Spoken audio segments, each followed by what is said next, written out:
WhatsApp guys, Kannada versus Hindi, भाषा और जाति के नाम पर कब तक लड़ेंगे? पहलगाम इंसिडेंट, आरजे रौनक की वीडियो है और फनतंत्र का एपिसोड है। एक चीज़ मैं कहना चाहूँगा, कन्नड़ या कन्नड़ में मतलब प्रोनाउंस गलत भी कर रहा हूँ तो भाई इसके ऊपर कोई इशू मत करना, क्योंकि मेरे को कई बार थोड़ा सा इशू हो जाता है। ठीक है, तो वीडियो देखते हैं। और मैं हमेशा कहता हूँ, इंग्लिश बोलो, हिंदी बोलो, कोई लैंग्वेज बोलो, कभी किसी को इशू नहीं होना चाहिए जिसमें आप कंफर्टेबल हो अपनी कम्युनिकेट करने में।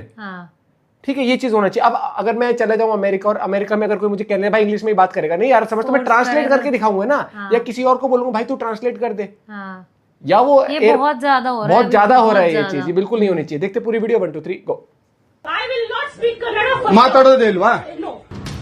दोस्तों 21 मई को कर्नाटक के बेंगलुरु से एक ऐसा वीडियो सामने आया जिसने पूरे देश को हिला डाला। इस वीडियो में एसबीआई ब्रांच के एक मैनेजर एक लोकल आदमी को क्लियरली बोल रही थी कि मैं कन्नड़ में बात नहीं करूंगी, ये भारत है, मैं हिंदी या इंग्लिश में बात करूंगी। लेकिन सामने वाला आदमी लगातार ये बोल रहा था कि नहीं, आप कर्नाटक में हैं तो आपको कन्नड़ में ही बात करनी चाहिए।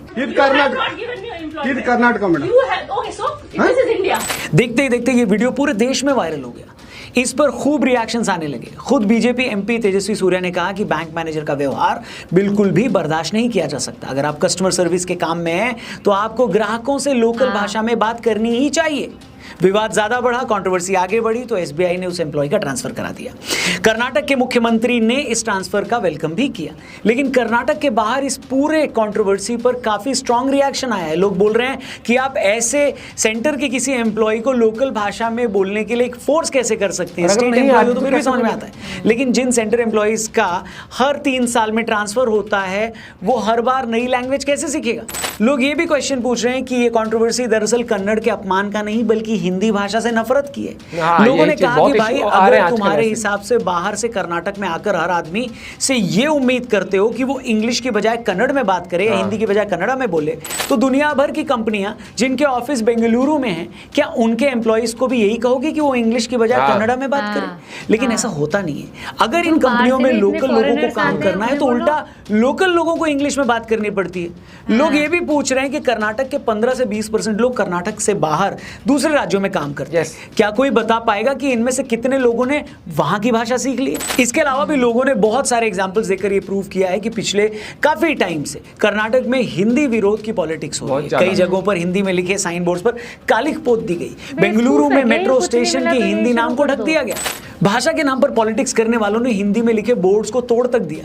बीबीएमपी यानी बेंगलुरु महानगर पालिका ने कुछ टाइम पहले खुद अपील की थी कि टोटल साइन बोर्ड्स के 60% कन्नड़ भाषा में होनी चाहिए। इसके अलावा लोग एक वीडियो शेयर करके पूछ रहे हैं कि कन्नड़ की राजनीति करने वाले कांग्रेस के नेता जब मुस्लिम सम्मेलन में जाकर वहां उर्दू या हिंदी में बात कर सकते हैं तो फिर इन लोगों को हिंदी से क्या दिक्कत? कुछ बिल्डिंग्स की तस्वीरें दिखाकर लोग ये सवाल पूछ रहे हैं कि जब उन इमारतों के बाहर उर्दू में ऑफिस का नाम लिखा हो सकता है तो हिंदी से इतना परहेज क्यों? कुल मिलाकर इन सारी बातों का सार ये है भाई कि लोकल लैंग्वेज की रिस्पेक्ट सबको करनी चाहिए, लेकिन हिंदी भाषा से इतनी चिढ़ क्यों है? क्या आपने कभी ये सुना है कि गुरुग्राम या नोएडा में साउथ से आए किसी आदमी से उसकी लैंग्वेज के बेस पे मिसबिहेव किया गया हो? अगर कोई आदमी किसी दूसरे स्टेट में जाकर वहां की लैंग्वेज सीखता है तो ये अच्छी बात है। अगर उसका काम पब्लिक डीलिंग का है तो उसे लैंग्वेज सीखनी भी चाहिए, लेकिन इसी लैंग्वेज के नाम पर ऐसी पॉलिटिक्स भी नहीं होनी चाहिए दोस्तों कि हम हिंदुस्तानी आपस में ही लैंग्वेज के नाम पे, भाषा के नाम पर लड़ने लगे।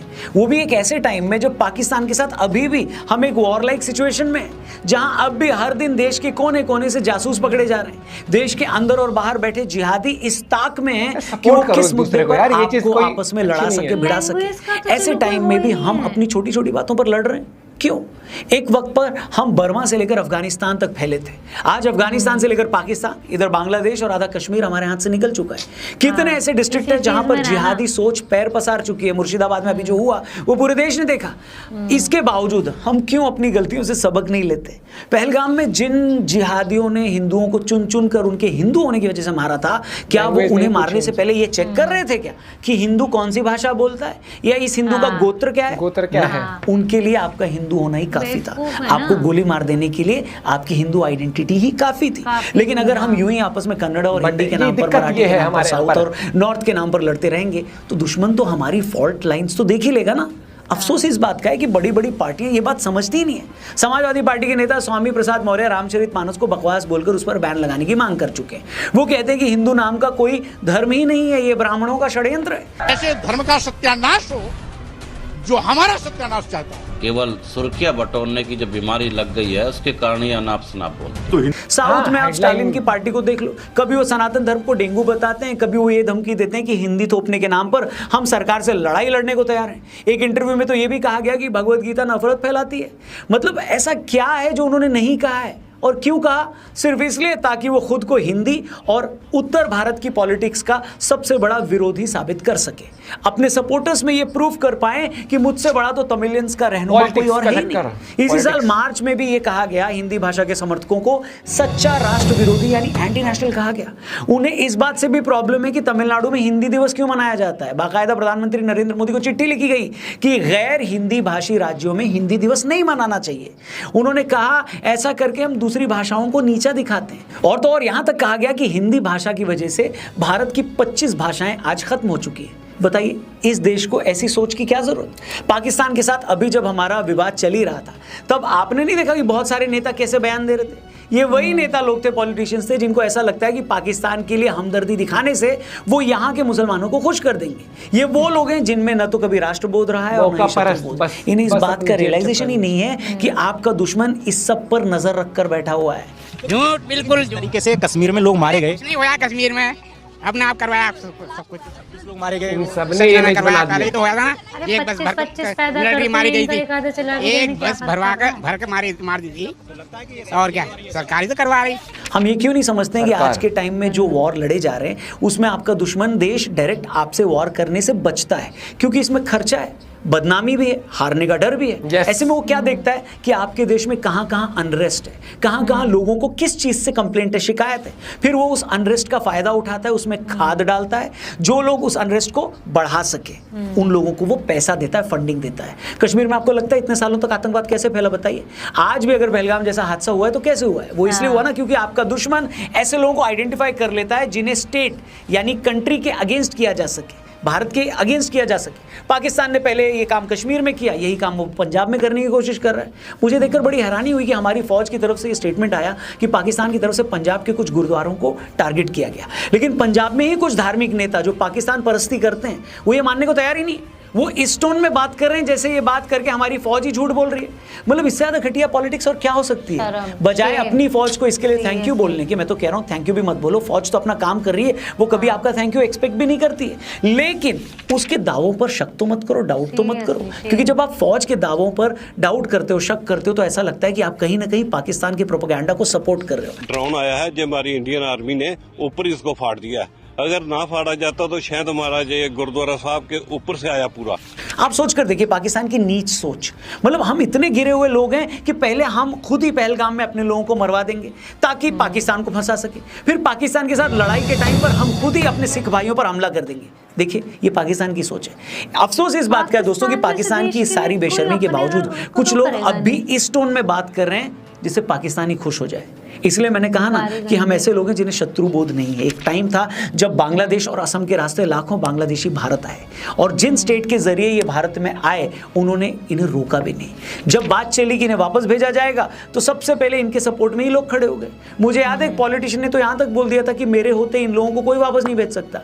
ऐसा क्यों कहा था उन्होंने? क्योंकि वो भी ये जानती हैं कि ये लोग उनके वोट बैंक हैं। मगर अब जब मुर्शिदाबाद जैसे हादसे हो रहे हैं, जब कई जिलों में डेमोग्राफी बदल रही है, बदल चुकी है, धीरे धीरे हालात हाथ से निकल रहे हैं, तब इन्हें समझ में आ रहा है कि हमने क्या कर दिया। इसलिए मैंने कहा ना, हमें शत्रुबोध नहीं है। देखिए जो भी हुआ है वो गलत हुआ है।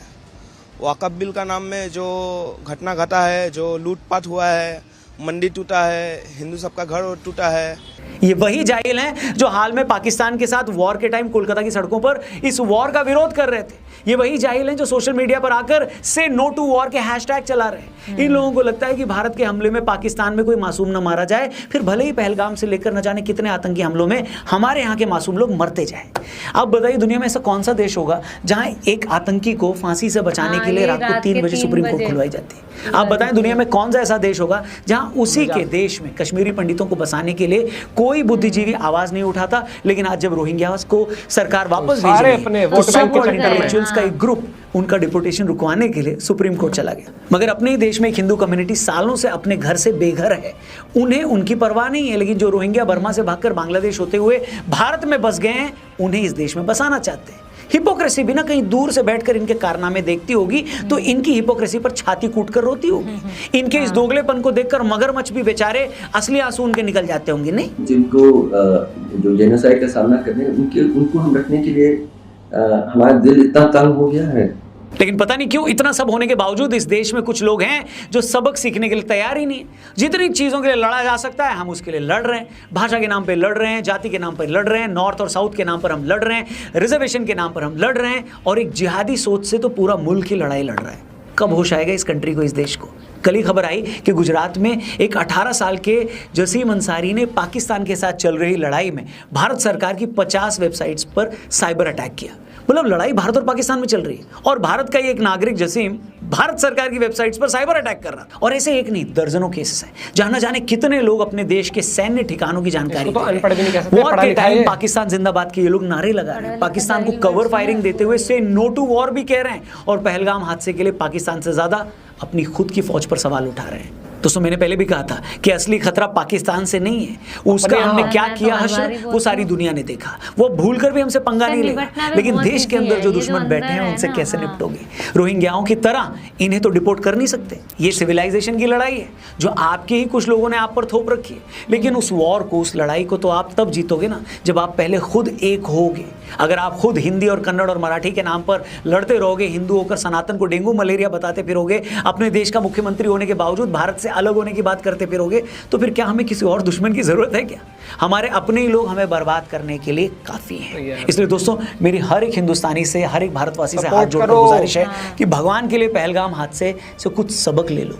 जाति और भाषा के नाम पर बंटने की बजाय खुद को भारत के लिए एक करो, फिर चाहे आपकी जाति या धर्म कुछ भी क्यों ना हो। अब भी टाइम है, इससे पहले कि किसी और आदमी को उसके बच्चे के सामने उसका धर्म पूछकर मार दिया जाए। बाकी आप खुद समझदार हैं दोस्तों। मुझे लगता है एक ऐसी बात है जो हर हिंदुस्तानी तक पहुंचनी चाहिए, और ऐसी वीडियोस की यूट्यूब एल्गोरिदम भी रीच कम कर देता है। इसलिए मेरी अपील है कि वीडियो अच्छी लगी हो तो उसे लाइक करना और ज़्यादा से ज़्यादा अपने दोस्तों तक इसे ज़रूर शेयर करना, ताकि ये ज़्यादा से ज़्यादा लोगों की फीड में आ पाए, उन तक पहुँच पाए। फिलहाल के लिए इतना ही। अपना ख्याल रखिए। जय हिंद, वंदे मातरम। जय हिंद, वंदे मातरम। यार प्लीज़ एक चीज़ समझ लो, please support each other. Support क्या होता है? किसी भूखे को देखते हो तो आप उसको खाना देते हो, ये नहीं पूछते उससे खाना देने से पहले भाई तू हमारी लैंग्वेज बोलता है नहीं बोलता। गुड़गांव में अगर कोई बेचारा मदद मांग रहा है आपसे, नहीं मेरे को एक चीज बता, या तो ऐसा हो मैं उसकी मदद तब करूंगा जब वो मेरी लैंग्वेज हरियाणवी लैंग्वेज बोलेगा। जो इसके कन्नड़ लोग होते हैं उधर के, ठीक है, या तो वो उस जगह के अलावा कहीं जाते ही नहीं कभी नौकरी वोकरी करने। एक बार नॉर्मल सोचना, चलो तुम किसी के साथ इतना मिसबिहेव कर रहे हो, रूल लगा हुआ है, तुम्हारा बच्चा या कोई का ट्रांसफर होता है इधर की साइड में, बैंक में हो चाहे पढ़ लिख के कहीं तो बच्चा जाएगा। ऐसा कोई करे कितना बुरा लगेगा तुम्हें? यहाँ उसे 10 लोग घेर के कह रहे हैं नहीं बोल के बता, नहीं ये बोल के कैसा लगेगा? फिर तुम्हें कैसा लगेगा? अपने पर बीतती है ना इंसान तभी सबक सीखता है। ठीक है, ये चीज मैं बताना चाहता हूँ। लेकिन हमारे दिक्कत क्या है कि हम जब तक कंफर्ट जोन में है ना, हमें घंटा फर्क नहीं पड़ता दूसरा क्या कर रहा है। और यही चीज इस देश में दिक्कत दे रही है कि हमारे यहाँ ना कुछ लोग दिमाग बन के खाना चाहते हैं देश को। मैं तो कोई नेता हो कोई भी हो, अगर देश को अलग करने की बात करता है तो भैया फिर सो कॉल्ड ये अखंड भारत वाले भी ज्ञान मत दिया करो लोगों की अखंड भारत है, अखंड भारत कर देंगे। ये तीन चीजों को छोड़ो। रियलिस्टिक चीज ये है, एक ह्यूमैनिटी ग्राउंड होता है, आप सपोर्ट करते हो दूसरे को। एग्जाम्पल, स्कूल में अगर बच्चे को कोई 10 बार टीचर सिखाती है, नहीं पढ़ पाता तो टीचर उसको क्या कह देगी, मत आइए कल से स्कूल। कंफर्ट क्रिएट किया जाता है। अगर कोई आपके यहाँ जॉब कर रहा है उसको नहीं आती वो लैंग्वेज या कंफर्टेबल नहीं है वो, तो जो बोल रहा है अगर आपको समझ आ रही तो हेल्प करो ना। नहीं समझ आ रही तो भैया आजकल तो ट्रांसलेटर आ गए, ट्रांसलेट करवा लो। नहीं समझ आ रही तो साइड में अपने दोस्त को खड़ा कर दे, भाई समझ ले क्या कह रही है और मुझे बता दे। ये लड़ने वाली बात है, ये बहस करने वाली बात है। बहस होती है जायज चीज में। एग्जाम्पल, कोई चीज ली खराब हो गई, आप सर्विस सेंटर में क्या कह रहे हो, भाई ये खराब हुई वारंटी में ठीक करो इस चीज को।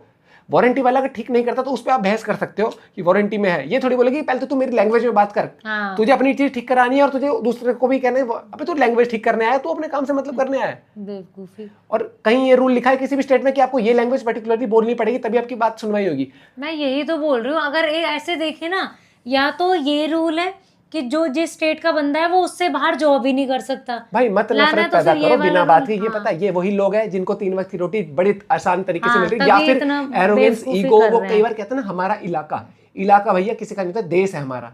कुछ नहीं होगा फिर एक स्टेट का बंदा उस स्टेट में जाना छोड़ देगा अपना। एक बात बता, क्यों छोड़ देगा? अरे मैं नॉर्मल एक इनका इलाज होना चाहिए। अरे वो छोड़, एक बता, मान ले अगर ऑटो, मैंने बहुत सारे ना स्पेशली बता रही हूँ, कई जो उसमें मैंने बहुत सारे ऑटो वालों की आई है, ठीक है। लोग हमारे जब कुछ जाना दोस्त भी ही वहाँ पे छोड़- बैंगलोर हाँ, बताते हैं, ठीक है, वो बताते हैं कि भाई ऐसा जब कई बार जाना इश्यू कर ही देते छोड़ हैं। देंगे तो तुम मतलब किस उस पे बैठे हो, हर तुम्हारी एक के रोजी साथ नहीं रोटी है ये, क्या? कुछ लोग करते हैं ऐसा इशू, हाँ। कुछ लोग करते हैं और उन नहीं, लोगों और से ये अगर दिक्कत करते है, हैं इमेज ना, खराब होती है। नहीं अगर करते हैं, हर एक के साथ क्यों नहीं है, तो जो नहीं है जिन्हें दिख रहा है कि ये चीज हो रही है, तो वो उनका क्यों नहीं विरोध करते? ये भी एक बहुत बड़ी वो है कि गलत होते हुए आप देख रहे हो, पर हम नहीं बोलेंगे जब तक हम पे नहीं आएगी, ये भी गलत मैं चीज है। टोटली इस चीज के अगेंस्ट हूँ भैया। आप जिस एरिया, अरे मेरे यहाँ पर आके तुम बात कर लो, इंग्लिश में बात कर लो, हिंदी में बात कर लो, किसी भी लैंग्वेज में बात कर लो, मुझे जो चीज समझ नहीं आएगी तो मैं बोलूंगा sorry brother, I can not नहीं, और अंडरस्टैंड। एक चीज देख ना, अभी कोई फॉरेनर ऑटो या इनके रेस्टोरेंट में हाँ कुछ जी, हाँ जी, हाँ आ जी। जाए ना, यस मैम नो, खुद इंग्लिश में स्विच कर नहीं, जाएंगे। हाँ कर जाएंगे, तब बोलो ना उसको, पता है वहां से पैसा ज्यादा मिलेगा। गोवा का तब उसे टूरिज्म क्यों बोला खराब करो। हो गया? कैब वाले ने नाश कर रखा है वहां हाँ, पर। करा था वहां पे, हाँ ऐसे ही होता है। ऐसे फिर तो भैया अपने नया नुकसान नया करेंगे दिखता है, लोग। फिर धीरे धीरे जब बट्टा बैठता है तब पता चलता अपना है। पॉइंट भी शेयर कर सकते हो। जय हिंद, जय भारत।